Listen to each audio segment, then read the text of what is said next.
नमस्कार दोस्तों। आज की इस वीडियो में मैं बात करने वाली हूँ, जब पढ़ाई में मन ना लगे तो कैसे लगाएं। कुछ कमेंट भी आया था, कुछ लोगों का डीएम था इंस्टा पे कि मैडम पढ़ाई में मन नहीं लग रहा, प्लीज़ एक वीडियो बनाइए कि पढ़ाई में मन ना लगे तो कैसे लगाएं। तो मैं अपने रियल लाइफ एक्सपीरियंस से आपसे को चीज़ें शेयर कर रही हूँ।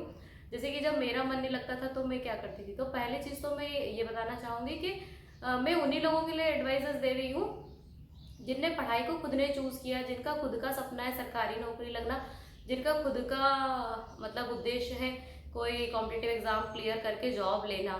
जो लोग फैमिली प्रेशर में, सोशल प्रेशर में, दोस्तों को देख के पेरेंट्स चाहते हैं इसलिए अगर सरकारी नौकरी की तैयारी करना चाहते हैं तो उन लोगों के लिए ये एडवाइस पता नहीं काम कर पाएगी या नहीं कर पाएगी। बट अगर आप खुद चाहते हो एक नौकरी लेना और खुद चाहते हो गवर्नमेंट जॉब लेना तो फिर ये वीडियो आपके लिए। तो पहले मैं बात करूँ कि जब मेरा पढ़ाई में मन नहीं लगता था, जब मैं कॉम्पिटिटिव एग्जाम्स की तैयारी करती थी 2015-16 में, तो मैं क्या करती थी, मेरे दिमाग में एक कोट हमेशा अभी भी रहता है, उस टाइम तो हर दिन रहता था। वो कोट है इंग्लिश में, work like there is someone working 24 hours a day to take it away from you. जिसका हिंदी में मतलब होता है कि कोई और व्यक्ति है जो दिन में 24 घंटे काम कर रहा है आपसे ये काम छीनने के लिए, आपसे ये जॉब छीनने के लिए, आपसे ये नौकरी लेने के लिए। तो ऐसा है कि मान लीजिए अगर मैं मस्ती कर रही हूँ, मैं अगर सो रही हूँ, मैं अगर दोस्तों के साथ पार्टी कर रही हूँ, मैं मूवीज देख रही हूँ, मैं फोन चला रही हूँ, फ्लिपकार्ट अमेजन शॉपिंग साइट्स को मैं स्क्रॉल करे जा रही हूँ। बट कोई और व्यक्ति है जो लाइब्रेरी में बैठ के पढ़ रहा है, कोई और व्यक्ति है जो कमरे में बंद होकर घंटों घंटों पढ़ रहा है, कंटिन्यू पढ़ रहा है। तो जो पढ़ेगा, जो मेहनत करेगा, उसके क्वेश्चंस ज़्यादा, उसके आंसर्स ज़्यादा सही होंगे पेपर में और उसके पास होने के चांसेस बढ़ जाएंगे। तो कोई और व्यक्ति है जो आपसे ज़्यादा मेहनत कर रहा है तो आप उससे देखिए कि आपको ज़्यादा मेहनत करनी पड़ेगी। ये कोट मेरे दिमाग में रहता था जब भी मेरा पढ़ाई में मन नहीं लगता था, जब भी मैं थोड़ा मक्कारी मारती थी या जब भी मैं थोड़ा पढ़ाई से डाइवर्ट होती थी तो मेरे को ये चीज़ दिमाग में आती थी कि भैया पढ़ना तो पड़ेगा। अगर आज मैं नहीं पढ़ रही तो कोई और व्यक्ति इस टाइम पे पढ़ रहा है और जो चीज़ मेरी छूट गई वो कोई और कवर करके और आपका अच्छे मार्क्स ले आएगा। तो एक ये चीज़ है। दूसरा पॉइंट है, अपने पेरेंट्स को याद रखिए। देखिए, अपने पेरेंट्स को जब भी मन ना लगे तो पेरेंट्स के बारे में याद करिए। उनने कितने सेक्रीफाइसेस किए हैं, उनने कितनी मेहनत की है, उनने छोटी बड़ी सारी ख्वाहिशों को मार के आपको वो हर महीने पैसा भेज रहे हैं। आप जहाँ भी कहीं पढ़ रहे हो, आप स्कूल की फीस, आप कोचिंग की फीस दे रहे हो, आप बुक्स खरीद रहे हो, एग्जाम फॉर्म भर रहे हो। हम तो सिर्फ एक फ़ोन लगाते हैं कि पापा ये एग्ज़ाम का फॉर्म भरना है, 600 लगेगा, 800 लगेगा, 1000 लगेगा, या बुक्स खरीदनी है 2000 लगेगा, कोचिंग की फीस देनी 5000 देनी, 10,000 देनी। तो हमें तो सिर्फ एक फ़ोन करना है। बट वो पेरेंट्स से पूछिए जिनकी एक रेगुलर इनकम नहीं है, जो कभी मतलब उनकी रेगुलर इनकम है, किसी महीने पैसा आ भी गया है, किसी महीने नहीं भी आया, बट वो आपको रेगुलर पैसा भेज रहे हैं, वो तो उनके सेक्रीफाइसेस को याद कीजिए। तो डेफिनेटली कि जब अपने पेरेंट्स को याद करोगे कि जब आप किसके लिए कर रहे हो, ये सब क्यों कर रहे हो, इसके पीछे कितने लोगों की उम्मीदें आपसे जुड़ी है, तो आपका पढ़ाई में मन लग जाएगा। तीसरी चीज़ है, हम सभी लोगों की लाइफ में एक ना एक ऐसा फ्रेंड होता है जिसकी सिचुएशन, जिसकी परिस्थितियाँ खराब होते हुए भी वो हार्ड वर्क करता, वो मेहनत करता, वो अपना 100% देता है और अच्छे से अच्छी जगह पहुंच जाता है, अच्छे स्कूल कॉलेज या फिर अच्छी जॉब ले लेता है। मैं मैं अपनी एक फ्रेंड का एग्जांपल देना चाहूँगी। मेरी एक फ्रेंड जो एमपी गवर्नमेंट से 10th-12th किया, उसने बिल्कुल गांव में रह के फिर उसके होलकर में एडमिशन हो गया तो हमने वहाँ से बीएससी की, जबकि मैंने नवोदय से सीबीएसई से पढ़ाई की थी और उसने गवर्नमेंट स्कूल से की थी।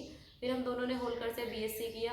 उसके बाद में मैं कॉम्पिटिटिव एग्ज़ाम्स की तैयारी करने लग गई जॉब के लिए और वो एमसीए के लिए अच्छे कॉलेज के लिए एंट्रेंस की तैयारी कर रही। उसने एक अच्छी मेहनत की, उसे अच्छा एंट्रेंस का कॉलेज, अच्छा एमसीए का कॉलेज मिला और उसके थ्रू एक अच्छा प्लेसमेंट मिल गया। आज वो एक सरकारी स्कूल की एक गांव की लड़की होकर इतना आगे, इतना अच्छा कर सकती है। तो हमें कौन रोक रहा, तुम्हें कौन रोक रहा, बताओ हमें कौन रोक रहा। हम क्यों रुके? सिर्फ हम इसीलिए रुके हैं कि हम मेहनत नहीं कर रहे, कहीं ना कहीं हम मक्कारी मार रहे हैं, हम अपना 100% नहीं दे रहे हैं। आजकल देखिए, मार्गदर्शन की तो कमी नहीं है। आपको यूट्यूब से, इंस्टा से, गूगल से, कहीं से भी कोई भी सीनियर जूनियर आराम से चीज़ें बता देता है। बट ज़रूरत है तो उनको इम्प्लीमेंट करने की, उनको लाइफ में लाने की। जैसे मैंने कह दिया पढ़ो, बट पढ़ना तो आपको ही है। कोई टीचर है वो क्लास में आके पढ़ा के चला जाएगा, बट पढ़ना हमें ही है, क्वेश्चंस पेपर हमें ही सॉल्व करने हैं।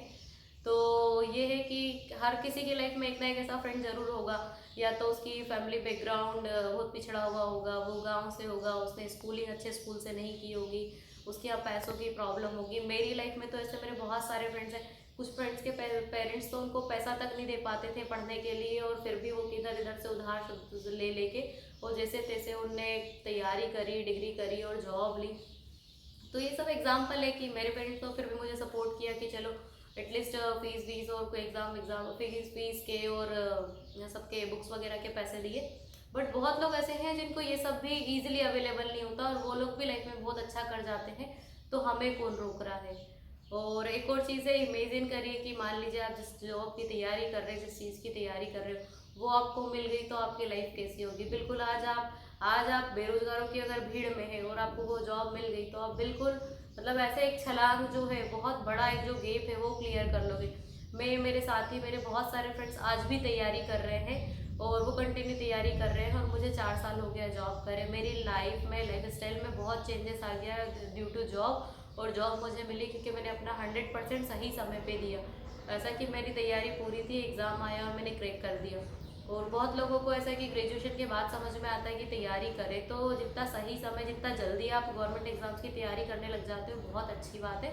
और पढ़ने में मन ना लगे तो यही सोचो कि पता नहीं कब एग्ज़ाम आ जाए और निकल जाए, और नहीं तो फिर 2 नंबर 4 नंबर से भी हम पीछे रह जाते हैं, और जो कि हमें बहुत बड़ा पछतावा होता है। और अगला पॉइंट ये कि जब भी आप पढ़ो, अब ये सब चीज़ें तो कि पढ़ने में मन नहीं लगता तो कैसे लगे, तो इन सब पॉइंट्स को सुन के ज़रूर आपका पढ़ने में मन लगेगा। अब जब आप पढ़े तो आप कैसे पढ़े, जो भी चीज़ें पढ़े उनको नोट डाउन करते चले। मैं ये नहीं कह रही हूँ कि फेयर कॉपी बनाए, खूब हाईलाइट्स करे टॉपिक्स और ये और वो, ऐसे बिल्कुल रफ में लिखे, बट जो भी आप पढ़े उनको एक बार लिखे। क्या होता है कि हम पढ़ते हैं तो बहुत सारा चीज़ें होती हैं, बट हमें उसमें से कुछ की पॉइंट, कुछ हाईलाइट्स जो इम्पोर्टेंट है वही लिखने हैं। तो एक बार हम पढ़ते हैं, दूसरी बार दिमाग में रिकॉल करते हो, तीसरी बार अपने डायरी में, अपनी रफ कॉपी में लिखते हैं। तो इससे 3 बार जब चीज़ें होती तो हमारा एक तरह का रिवीजन हो जाता है, जो कि हमें बाद में बहुत हेल्पफुल रहता। इस तरह से जब हम चीज़ें पढ़ेंगे और फिर हम कोई मॉक टेस्ट है या कोई भी टेस्ट वगैरह देते हैं, नए नए टेस्ट सीरीज वगैरह लगाते हैं, तो जब वो क्वेश्चंस हमारे आंखों के सामने आता है और हम उनका सही आंसर लगाते हैं, तो हमें बहुत अच्छा लगता है कि ये चीज़ मैंने पढ़ी और ये आ गई है। तो जब भी जो भी पढ़े तो वैसे ही कि पेपर में कभी भी आ सकता है, तो अपना 100% दे। होप कि ये वीडियो आपको हेल्प करेगा, आपका पढ़ने में मन लगेगा इस वीडियो को देख के। अपना 100% दीजिए और अपनी जॉब लीजिए और लाइफ को बिल्कुल ट्रांसफॉर्म कर दीजिए, लाइफ को बिल्कुल चेंज कर दीजिए। इसके अलावा कोई भी क्वेरी हो तो कमेंट करिए। ऐसे ही और वीडियो देखने के लिए चैनल की प्लेलिस्ट में जाके आप देख सकते हो। ये मेरे रियल लाइफ एक्सपीरियंसेस है जो मैंने खुद ने अपनी जर्नी के दौरान एक्सपीरियंस किए हैं और कर रही हूँ, वही सारी चीज़ें आपको इस चैनल पे शेयर करती हूँ। Bye bye.